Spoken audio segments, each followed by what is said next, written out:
hasta el último ucraniano.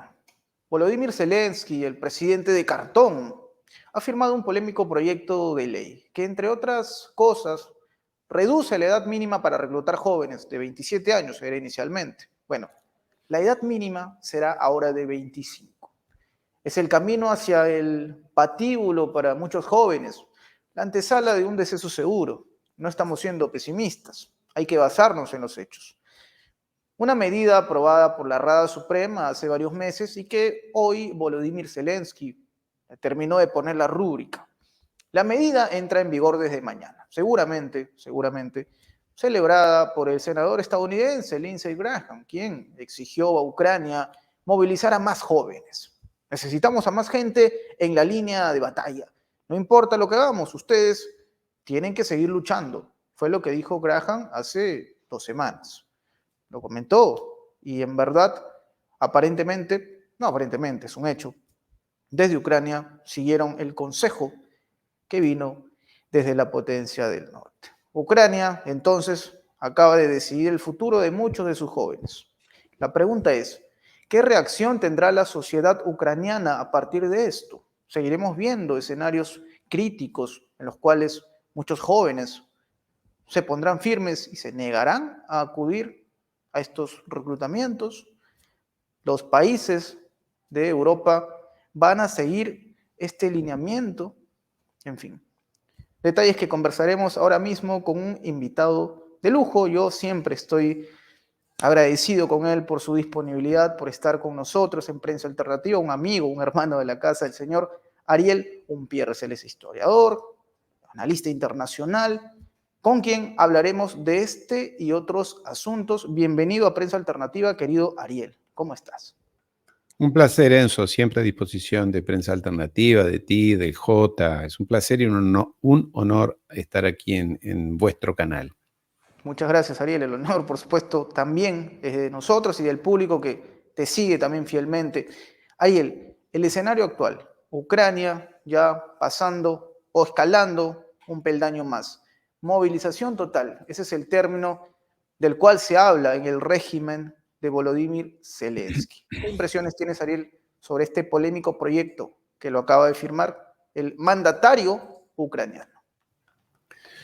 Bueno, en primer lugar, hay que decir que de mandatario tiene poco, dado que en el día de ayer, en realidad el 31 creo que fue, o sea, hace 2 días o 3 o 4 días, no recuerdo, se venció el mandato constitucional de Volodymyr Zelensky. Él fue elegido hace, no sé, 4 años más o menos, y su mandato concluía en estos días, y concluyó en estos días. Lo que pasa es que él suspendió el sistema democrático allí en Ucrania, o sea, suspendió las elecciones, de esto hace como un año más o menos, que debían haberse realizado a fines de año, del año pasado.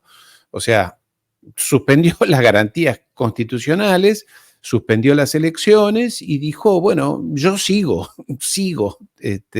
Sabemos que eso generó muchísimas fricciones dentro de esa mafia que lo rodea a él, porque obviamente todos están peleados por tratar de arrancar la mayor tajada económica de ese barco, de ese Titanic que se está hundiendo, que es Ucrania. Entonces están todos peleados entre sí, los políticos, los mafiosos, los oligarcas, los militares, y todos quieren el lugar de Zelensky, ya digo, para llevarse una tajada. O sea que el valor institucional de la firma de ayer de Zelensky es nulo, dado que su mandato como presidente constitucional ha concluido en el día de ayer. Debería haber habido elecciones y tener un nuevo presidente. Él se opuso a eso, suspendió las elecciones, suspendió los partidos políticos, suspendió todo, encarceló a sus opositores. Todo eso que Europa dice que Ucrania es el faro de la democracia y de las libertades en Europa y que por eso hay que apoyarla, es toda una mentira, una vez más, una mentira. O sea, hasta ahí todo mal. Lo segundo que hay que decir es que en realidad Ucrania viene movilizando, ha perdido 800.000, no se sabe bien, 800.000, 1.600.000 soldados en la guerra, una picadora de carne. Los ha perdido, se le han muerto, mueren 50.000 soldados por mes, mueren. Por eso es que ha acudido ya a la gleba masiva, forzada, obligatoria de miles de ucranianos. Y la edad media, esto dicho por los servicios de inteligencia norteamericanos, yo leí creo que norteamericanos o británicos, es que la edad media de los soldados ucranianos es de 45 años. Esto es una barbaridad, porque a mí le podrá parecer 45 años, sí, pero quiere decir que hay personas de más de 60 años. Por eso digo, la edad media ya ahora es de 45 años.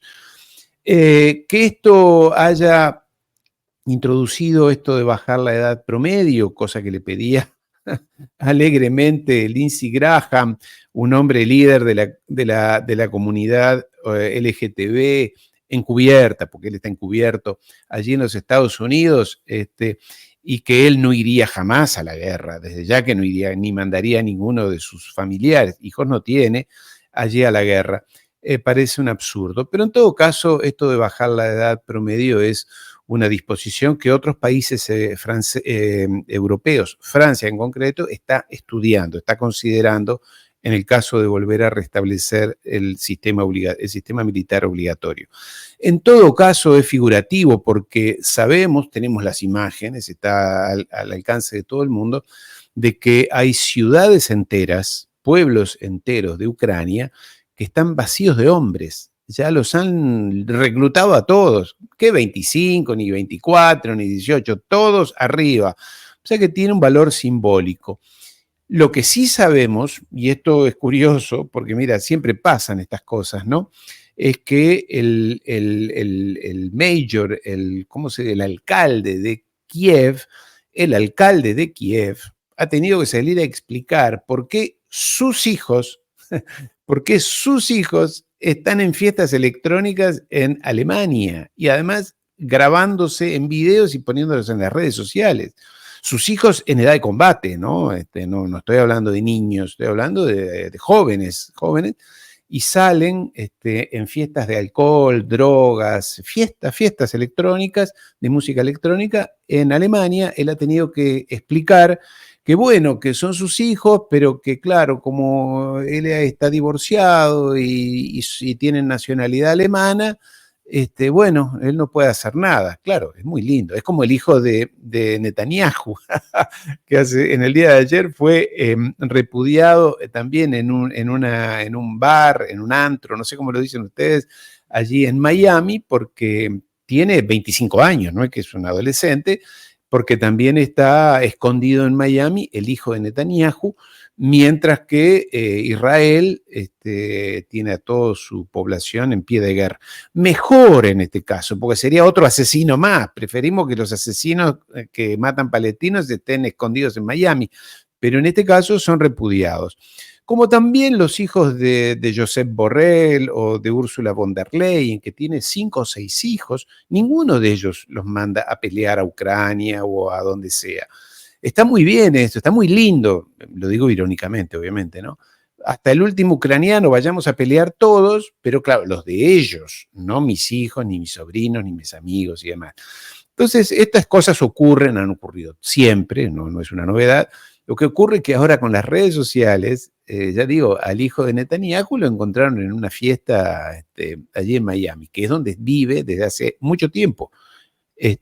Pero claro, en 2 minutos el mundo entero se entera que este chico, joven, en vez de estar defendiendo su patria, si es así como lo consideran, pero en este caso mejor, uno menos. En todo caso, tiene un valor simbólico esto.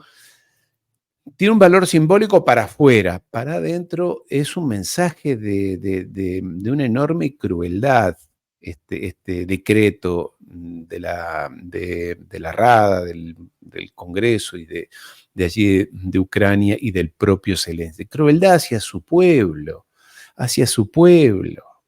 ¿Con qué necesidad llegar a esta guerra? ¿Qué han ganado con esto? Sabían que se iba a perder la guerra, porque esto lo dijimos yo que no soy ningún genio de nada, y menos aún de estrategia militar, consultando a las personas que sí saben. En aquel momento, apenas empezó la guerra de Ucrania, era evidente que había perdido la guerra Ucrania y que la iba a terminar perdiendo. O sea, yo que no soy un genio, pude decir esto, se supone que Zelensky estaría rodeado de las mentes más brillantes de su país, y sobre todo militares. A Rusia no se le podía ganar. Y allí fue, mandó 800.000 personas, 800.000. ¿Te das cuenta de lo que estamos hablando, Enzo? Es que jóvenes como tú, yo ya habría pasado la edad de reclutamiento, pero como tú, te mandan a una guerra estúpida, injusta, que solamente responde a los intereses de los anglo-sionistas de Londres y de Washington, que responde a sus intereses puramente económicas, y que a un joven como tú, que quizás tengas familia, seguramente tienes familia, pero que tengas hijos quizás, y hermanos, y madre, y padre, y te pongan. Por eso es que todos los días yo recibo centenares de videos, y tengo un amigo que vive, justamente un viejo amigo con el que estuvimos muchos años en África juntos como voluntarios, que es ucraniano y vive en Kiev. Y me dice, los cazan por las calles con camionetas a los hombres. Los salen a buscar hombres por las calles, sobre todo en los pueblos y ciudades más pequeñas. Todavía en Kiev creo que todavía no. Y al que se resiste le pegan, lo maltratan, lo atan a una columna y le pegan, lo desnudan y le pegan. Estos son unos bárbaros, y lo peor, que lo decía alguien, que no recuerdo quién era, que decía, no olvidemos que cuando Hitler invadió Rusia, fue hacia Rusia, quienes controlaban, manejaban los campos de concentración y las unidades más agresivas, sobre todo contra los judíos y contra los comunistas, eran los ucranianos. Los ucranianos son una mafia, en su gran mayoría, son una mafia de salvajes contra judíos y contra comunistas. No quiero poner epítetos porque ya sabemos que no es bueno para las redes sociales, pero son de lo peor, eran de lo peor. Y lo que pasó desde el 2014 es que los anglo-sionistas despertaron esos enanos macabros que estaban escondidos debajo de las alfombras allí en Ucrania. Han despertado esos monstruos, ¿sabes? Han frotado la lámpara maligna y han salido esos monstruos que son estos ucranianos. Por eso los rusos, cuando capturan o se rinden los ucranianos, lo primero que hacen es hacerlos desnudarse, aunque haga frío, porque quieren ver los tatuajes que tienen. Y los tatuajes son los peores, los que ya sabemos. Recuerdan lo que pasó en el año 1945, eran los socios y aún más crueles que la propia SS hitleriana. O sea que estamos hablando de una gente a la cual se le han despertado los demonios, y bueno, el tema es que ahora, y con esto concluyo, no solamente se está resistiendo la poca gente o los pocos hombres que quedan, sino que además han llamado a todos los hombres que se escaparon de Ucrania con sus familias al principio de la guerra, que iban como refugiados, se fueron a Alemania, a Turquía, etcétera, a diferentes países. Y ahora, desde hace ya un tiempo, Zelensky ha sacado un decreto por el cual les dice, vengan, no, pero estamos acá en Alemania viviendo, no, tienen que venir. Y es más, no tienen orden las embajadas y consulados ucranianos de no renovarles la documentación a esas personas. O sea, no más pasaporte, no más visas. El que se fue tiene que volver. Porque además, ¿qué van a quedar en el limbo? No son refugiados reconocidos por las Naciones Unidas, son escapados, ¿no? Y eso es un estatus especial de Naciones Unidas. No es el refugiado que viene escapándose de un régimen que lo persigue. No, se escaparon de la guerra, como ratas, como lo están haciendo los judíos de clase media y clase media alta de Israel. Los ricos de Israel ya se fueron cuando empezaron los primeros tiros, cuando ingresó Hamás, no solamente Hamás, pero allí el 7 de octubre, huyeron todos. Los que han quedado dentro de Israel, yo los califico como lo que son piojosos, agresivos, violentos, racistas, extremistas, que son los que en un 91% apoyan a Netanyahu. Bueno, en Ucrania los que se fueron deben volver, según dice el amigo Zelensky, que necesita carne para la picadora de carne, ¿no? Enzo. Ariel, en verdad, entiendo el punto, entiendo lo que mencionas y desde luego, sí, me toca mucho hablar de la guerra y toca mucho también pensar en estas personas que probablemente, su gran mayoría, no se esperaban llegar al 2024 con la información de que posiblemente tendrían un destino fatal. Nadie crece con la idea de que llegas a los 25 años y te toca ir a un campo de batalla para posiblemente morir. No hay otro término, no maquillemos las cosas, son como son. Yo me pongo a pensar en esto, Ariel. Justo ayer tenía una conversación con Jota sobre cuál era la intención detrás de esto, porque evidentemente antes de la rúbrica de Zelensky, el proyecto se había discutido, la Rada Suprema ya lo había aprobado el año pasado, y obviamente se entiende que no hay un propósito de resistencia, porque evidentemente no va a variar la fórmula, no va a variar lo que está pasando, los resultados van a ser los mismos. Y aquí es cuando parte aquí una interrogante que yo le hacía al J y Ariel, no sé tú cómo lo ves. ¿No será que detrás de esta intención de enviar jóvenes al matadero, porque es así, hay un plan de Occidente de sembrar una imagen de un Vladimir Putin culpable, de un Vladimir Putin genocida que acabó con la vida de miles de ucranianos, una narrativa que va más o menos orientada a comparar a Putin con el personaje este nefasto de los bigotes, ¿no? Sabemos de quién hablamos. ¿Hay algo tan macabro detrás de esto, Ariel? Seguramente sí, porque Occidente ya ha definido a Putin como el demonio. Lo hizo desde un inicio, recordarás, es lo que hacen siempre, ¿no? Personalizan, no dicen lo que pasa en Rusia, lo que pasa en el Kremlin, que gana las elecciones con el 87%, ¿no? Dice, todo es culpa de Putin. Todo el loco es Putin, el demente. Bueno, han dicho que estaba muy enfermo, se ha muerto una cosa después de otra, que todo es un doble, que no es él. Han llegado a decir que esa entrevista que le hizo Carlson en realidad no era Putin. O sea, todas cosas absurdas que en realidad están manejadas por agencias de publicidad, de relaciones públicas, agencias que así como venden polvo para lavar la ropa, después venden lo que les dicen las personas del Pentágono o del Departamento de Estado. Es decir, hagamos de Putin un demonio. Entonces utilizan cosas muy básicas. Y eso ha funcionado porque mucha gente sigue pensando que Putin es eso, un loco, un demonio, todo es culpa de él reina solo. Todas las decisiones, según la mayoría de la prensa occidental, de la gran prensa, Putin está solo en ese gran despacho que a veces vemos en Susimán, y él está solo allí, y en una mañana se levanta y dice, maten a 200, invadan aquí, invadan allá. Una estupidez, una verdadera estupidez, pero bueno, eso es lo que ellos venden.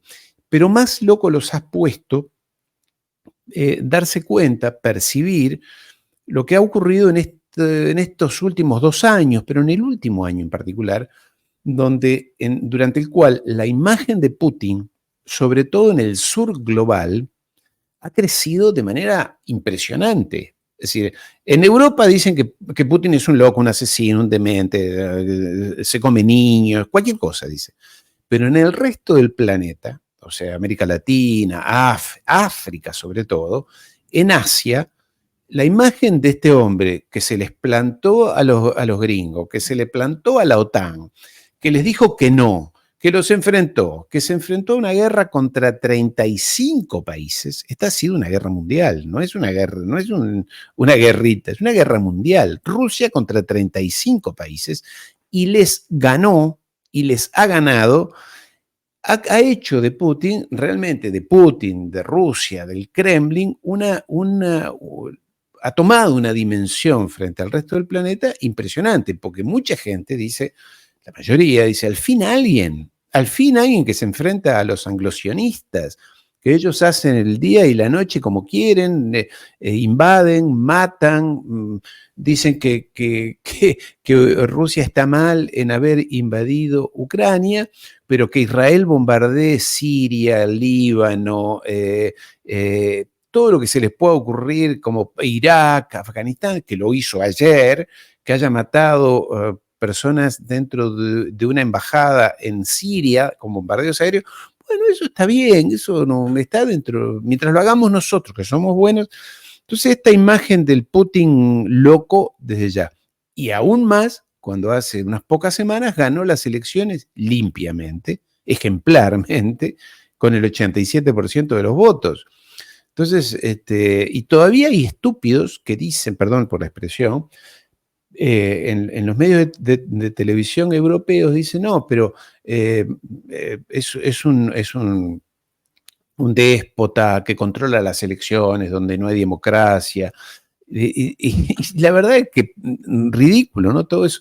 Entonces sí, hay una cosa muy macabra de parte de este occidente decrépito, este occidente en decadencia. ¿Sabes? Da la sensación de ser un viejo achacoso Occidente hoy, ¿sabes? Eso que todos hemos tenido, quizás un abuelo, un vecino, un viejo achacoso, que ya pasó, y no hablo de que sea de los viejos, hablo del viejo achacoso, ese viejo gruñón, que ya dice pavadas, dice groserías, se pasa vergüenza, y la verdad es que ese Occidente que ya no representa ninguna expectativa, ningún futuro, no muestra nada alentador para las generaciones futuras. Por eso es que los jóvenes, sobre todo los europeos, yo conozco bien los europeos, están desalentados, porque lo único que ven en televisión, en los grandes medios, y que se habla en todos lados, en las radios y demás, es cuántas bombas vamos a enviar a Ucrania, qué razón tiene Netanyahu en masacrar a los palestinos. O sea, son tan necrológicos, que se consumen en su propio odio y en sus propias desgracias. Por eso es que ese occidente, ese pequeño occidente, se está cocinando en su propia salsa. Y entonces surgen estas estupideces como la de Macron, que ya hemos hablado tú y yo alguna vez, algunos días atrás, de vamos a cuidarnos porque viene la guerra contra los rusos y que los rusos nos van a invadir. El pelado el decrépito también de presidente del Consejo Europeo, que dijo que, Michel, que ex primer ministro de Bélgica, dijo que los rusos van a invadir Europa. Y entonces uno les tiene que recordar, Rusia es el país más grande del mundo, tiene 17 millones de kilómetros cuadrados, país más grande del mundo. 17 millones de kilómetros cuadrados. Y la Europa, la Unión Europea, todos los países de la Unión Europea, Alemania, Francia, Grecia, Holanda, más todos los bálticos, más todo eso sumado, suman 4 millones de kilómetros cuadrados. El otro tiene 17 y otros 4. Y encima tiene poca población. Y tiene un enorme... ¿Para qué quiere? ¿Qué creen? ¿Que quiere ir a quedarse con la Tour Eiffel?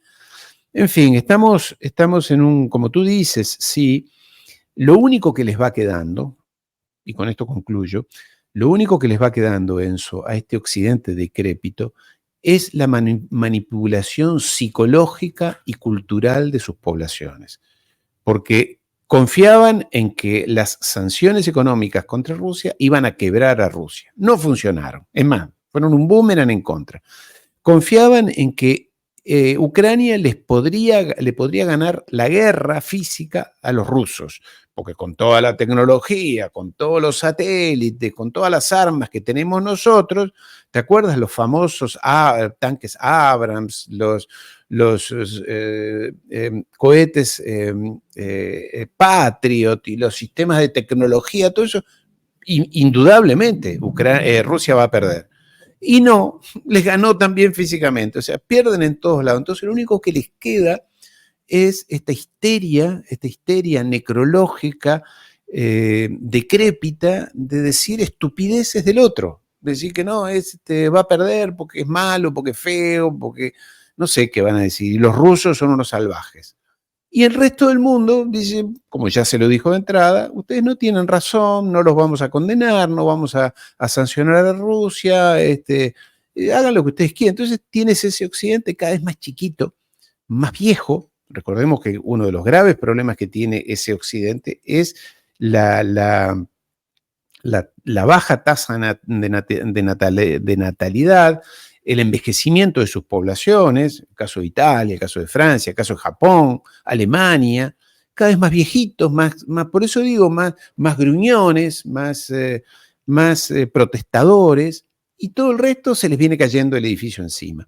En fin, este es un escenario que yo, y aquí hablo como europeo, porque mi vida ha transcurrido en Europa, me parece muy triste. Hoy hablaba con un grupo de amigos que tienen un canal allí, más o menos al estilo del mío, en Francia, y les decía, la verdad que es muy triste el trabajo de ustedes, muy difícil, porque ellos opinan así como opinamos nosotros, en una Francia donde la gente, ya te digo, está entregada, cree en estas cosas y escucha todo el día a Macron diciendo las barbaridades que dice, querido Enzo. Ariel, en eso te doy la razón, ¿no? Ya hasta la alcaldesa de París habla de prohibir la llegada de deportistas rusos y bielorrusos a los Juegos Olímpicos, nada menos. Faltan algunos meses, pero en fin.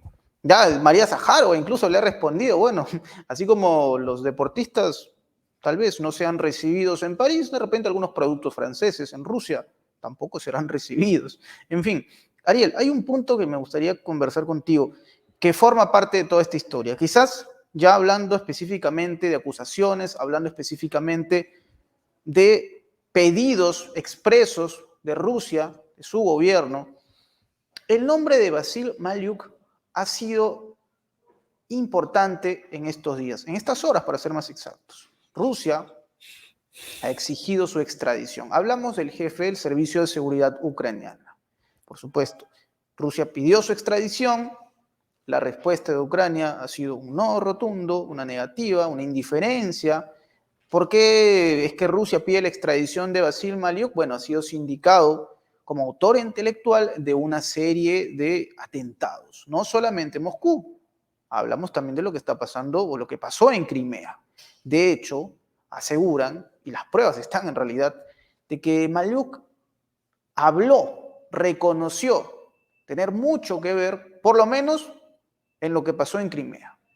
Rusia atando cabos dice, bueno, este señor probablemente sea uno de los mayores responsables de lo que viene pasando. El no rotundo de Ucrania a este pedido de extradición.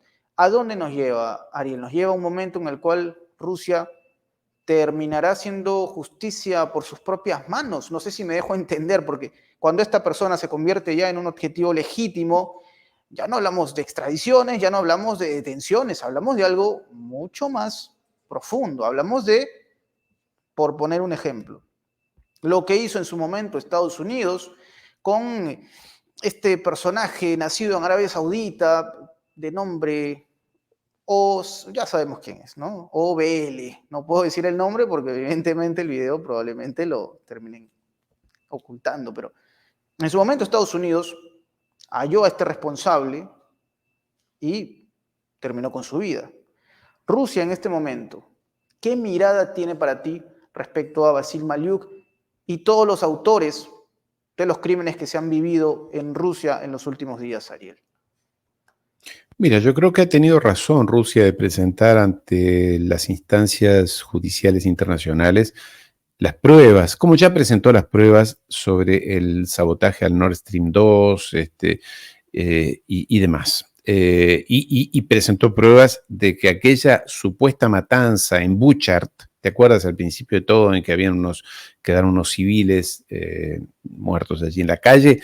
No había sido Rusia, habían sido justamente los propios ucranianos los que habían matado a su población. Pero bueno, todo eso se presentó ante las Naciones Unidas y los organismos competentes. La prensa internacional occidental nunca se hizo eco de eso, nunca contó eso. Ellos dijeron, esto es lo que pasó, esto es lo que decimos nosotros y ya está. En este caso, la versión de Ucrania y de los anglosionistas. En este caso, una vez más, Rusia tiene razón. La reacción ha sido la lógica, por parte de Ucrania, negarse a entregar a sus personas, a negarse a aceptar la autoría en estos crímenes. Yo creo que esto no termina acá, ya lo he dicho muchas veces, yo no le deseo mal a nadie, pero evidentemente aquí han pasado muchas cosas con mucho dolor y, y creo que el futuro de esta gente, bueno, mira el piloto ese ruso que desertó a su a su propio ejército, un piloto ruso, iba piloteando un helicóptero de combate y se pasó al bando contrario por $500.000. Estoy seguro, mató a sus dos compañeros de pilotaje y se pasó a Ucrania y después se escondió en España. Esto ahora, en este año, por $500.000. Bueno, hace un par de semanas atrás, este hombre se encontró con el fin de sus días, dicho de una manera elegante. En realidad fueron 7 los fines de su vida que le cayeron encima en ese momento. O sea que esto da pruebas de que esta gente no se olvida y hay que decir que esta gente, los eslavos, son bravos, de un lado como del otro. Yo creo que yo estaría muy preocupado en los zapatos de este señor, como de todos esos jerarcas ucranianos. Esto no va a quedar así, no va a quedar así. Que quede ahora así y que se sientan protegidos por los anglo, sobre todo los anglo grupos o agencias de seguridad. Hoy sí, pero ya sabemos que ellos, un día que cuando no les sirves más, te desechan vilmente. Chau, que quedarán en el costado del camino. Entonces, creo que sí, que ha tenido razón Rusia. No le agrega dramatismo a esto. No es que por esto Rusia se va a enojar más. Yo creo que Rusia está haciendo lo que dijo desde un principio que iba a hacer, que iba a desmilitarizar y a desnazificar Ucrania. Y la misión está a la vista. Cada vez le quedan menos hombres Puedes tener dos medidas para hacerlos, para desmilitarizar. Le dices, tienes que abandonar tu servicio militar, cosa que el otro no quiere hacer, o lo agredes hasta eliminarlo. O una tercera opción, que es esperarlos a que vengan a mis defensas, y allí en las propias defensas rusas, Rusia los ha esperado. Lo que pasa es que ellos no leyeron, yo que no soy un experto, lo he leído, la nueva doctrina militar que aplica Rusia desde hace unos 10 años atrás, que se llama la doctrina alternativa, que es dejarlos venir. Es decir, tengo dos formas de ganar. O voy y sacrifico muchos hombres y mucho material, o los dejo venir en desbandadas, sin suficiente equipo, sin suficiente suministros, logística, etcétera, y allí mismo en mis defensas los extermino. Y esto ha pasado. Y desnazificando por la misma consecuencia. Entonces ahora lo que le resta, creo entender, a Rusia es concluir el control de Odessa, cortar definitivamente el acceso al mar a Ucrania, ganar un poco más de terreno. No creo que quieran, no, estoy seguro, puedo equivocarme, conquistar Ucrania. De todas maneras la siguen, Kiev. Conquistar Kiev, una ciudad grande, con mucha población opositora a los rusos, lo que sí van a dejar diezmado a ese país materialmente y sobre todo humanamente, Enzo. Siempre se aprende contigo, querido Ariel. En verdad, estas conversaciones yo las valoro mucho y seguramente nuestro público también. Ariel, me gustaría que ya para redondear esta conversación nos des una reflexión de lo conversado, de lo que se viene probablemente en estos días, en un momento tan crítico. Insisto, esto no es ser amarillista, un momento tan crítico para la humanidad. Esto nos involucra a todos, querido Ariel. Mira, muy sintéticamente, yo creo que los anglosionistas desean una gran guerra, desean y la buscan. Para eso mueven sus fichas, Macron, toda la Unión Europea, todos los jerarcas europeos, todos, desde presidentes, primeros ministros, funcionarios burócratas de Bruselas, todos están repitiendo como loros, todos, que se viene la guerra con Rusia, que Rusia es todo esto que acabamos de ver, un loco, etcétera, un agresivo que quiere llegar a Europa, etcétera, y que debemos prepararnos para eso. Para eso están poniendo en funcionamiento todos los resortes institucionales y sobre todo de relaciones públicas y de propaganda para gastar más dinero en armas. El secretario de Estado Blinken ha estado estos días allí en Francia hablando con el ministro de Defensa de Francia para poner el aparato industrial europeo, sobre todo el francés, el alemán, el británico, las fábricas, ponerlas a funcionar para fabricar armas y bombas. Y uno de lo primero que piensa es, ¿y quién hace el negocio acá? ¿No será que lo hacen ellos mismos? Siempre los anglosionistas están metidos en esto, en bancos, en armas y en farmacéuticas. Es los tres negocios en los que ellos son dominantes: bancos, armas y farmacéuticas. El gran negocio de esto y que ha quedado demostrado en estos años. Entonces están haciendo un enorme negocio y están lavándole el cerebro a las poblaciones para que se preparen para la guerra. Y yo acá voy a decir algo que no es políticamente correcto, pero como ya no tengo ni paciencia ni ganas de ser políticamente correcto, debo decir que los ciudadanos europeos también tienen cuota de responsabilidad. Porque uno dice, bueno, Macron es un loquito, Pedro Sánchez es un insolvente, es un pusilánime, Scholz es un... Y todos le ponemos nombre en torno a sus presidentes y primer ministros. Pero ojo, porque las poblaciones también apoyan esto. No digo que sean todos, porque uno no va a decir que todos los franceses o todos los españoles, pero estos no podrían hacer todo lo que hacen si sus propias poblaciones no se los permitieran. Mira, yo estuve en los años 80 en las grandes manifestaciones en España, para que Felipe González, que en aquel momento era un joven jefe de gobierno español socialista, cumpliera su promesa de campaña, es decir, que España no iba a ingresar a la OTAN. Y éramos allí en la Plaza Cibeles, en todo lo que es el centro de España, se decía, 1 millón de personas. 1 millón de personas protestando y exigiendo. Bueno, después todo eso Felipe González se lo pasó por el arco de triunfo a las protestas y ingresó a la OTAN y trajo bases militares de la OTAN y todo eso.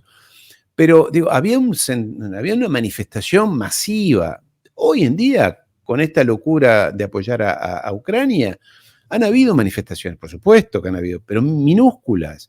Y entonces lo que tenemos que decirles a los ciudadanos europeos es que los están llevando al matadero a ustedes también.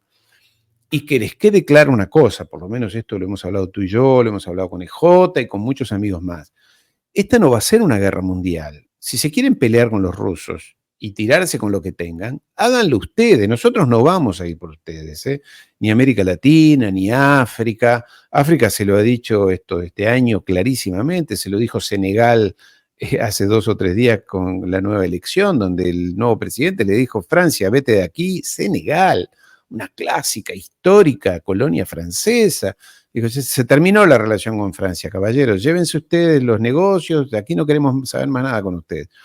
El resto del planeta lo mismo. Entonces, yo por eso digo, hay que sacar un poco el pie de la cabeza de los líderes, ya digo Macron, etcétera, y ponerle un poco a los ciudadanos, amigos españoles, franceses, alemanes, despiértense, porque estos los llevan a ustedes también a la guerra. Y allí la verdad que van a sufrir, ya han sufrido mucho a lo largo de su historia y quieren meter la cabeza otra vez dentro de la picadora de carne. Yo creo que los latinoamericanos tenemos que ser muy claros en esto. No tenemos nada que ver con esta locura de ustedes. Si quieren ir, digo esto porque en la Segunda Guerra Mundial hubo contingentes, batallones militares brasileros del lado de los aliados contra los alemanes.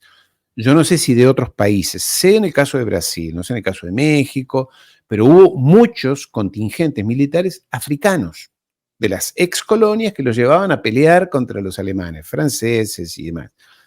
Belgas, australianos, todos de ex colonias. Y allí fueron a morir muchos, muchísimos. Bueno, esta vez no, esta vez no. Creo que el único que le prometió fue Milei, que le dijo a Netanyahu que si Israel iba mal, iba a mandar soldados argentinos.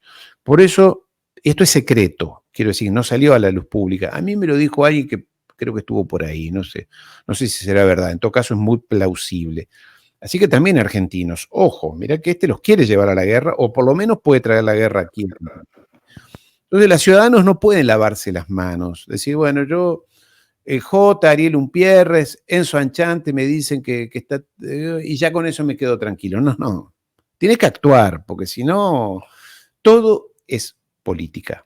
Todo es política, decía Séneca. Todo es política. Incluso lo que tú crees en tu vida personal que no te importa, todo es política.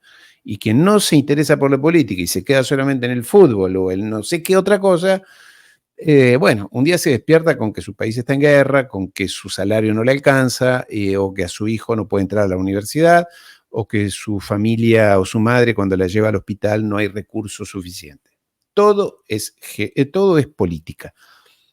Querido Enzo, perdona lo largo No, que soy a veces. no, Ariel, en verdad Abuso de yo tu valoro. generosidad. No, no, para nada. Nosotros, más bien, abusamos de tu disponibilidad, querido Ariel, te Por favor. agradezco. Ha sido una conversación, como siempre, nutritiva, siempre aprendo. Yo digo, lo digo así en sentido figurado, siempre que converso con Ariel, me alimento. Esto es como tomar avena en la mañana con yogur, ¿no? Me Muy alimento, pero bien, la mente, la cabeza, Ariel, es un muy honor, como siempre generoso. lo digo, hablar Muy- contigo.